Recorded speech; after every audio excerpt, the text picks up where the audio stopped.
ஜம்மு காஷ்மீர் சம்பவத்துக்கு பிறகு சிந்து நதிநீரை நிறுத்தி பாகிஸ்தானுக்கு அதிர்ச்சி கொடுத்தது இந்தியா.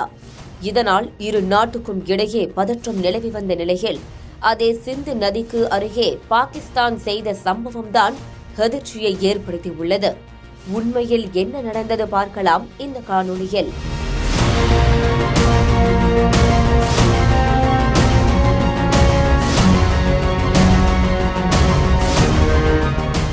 ஜம்மு காஷ்மீரின் பகல்காமில் நடந்த தாக்குதல் ஒட்டுமொத்த இந்தியாவையும் உலுக்கிய நிலையில் பாகிஸ்தானுக்கு ஆபரேஷன் சிந்தூர் என்ற பெயரில் இந்திய ராணுவம் பதிலடி கொடுத்தது. அது மட்டுமின்றி பாகிஸ்தானுக்கு எதிராக இந்தியா பல்வேறு அதிரடி நடவடிக்கைகளை எடுத்தது. குறிப்பாக சிந்து நதிநீரை நிறுத்தி அதிர்ச்சி கொடுத்தது இந்தியா.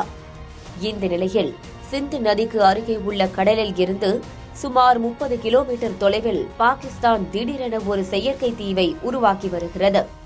நமது அண்டை நாடான பாகிஸ்தான் பொருளாதார ரீதியாக பல்வேறு சிக்கல்களை சந்தித்து வருகிறது.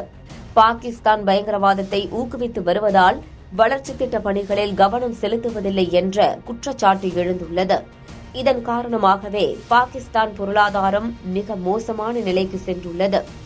இந்த நிலையில் பாகிஸ்தான் திடீரென செய்து வரும் சம்பவம் உலகளவில் கவனத்தை ஈர்த்து வருகிறது.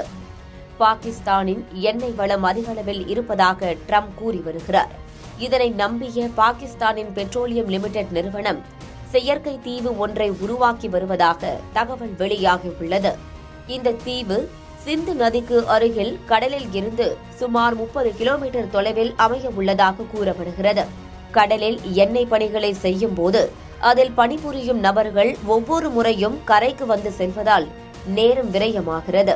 இதன் காரணமாகவே செயற்கை தீவை பாகிஸ்தான் உருவாக்கி வருவதாக கூறப்படுகிறது.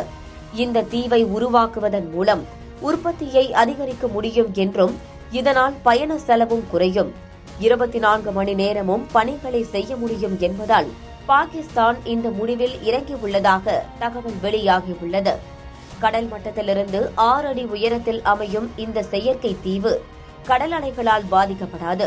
அடுத்த ஆண்டு இந்த தீவின் கட்டுமான பணிகள் நிறைவடையும் என பாகிஸ்தான் பெட்ரோலியத்துறை அமைச்சகம் தெரிவித்துள்ளது.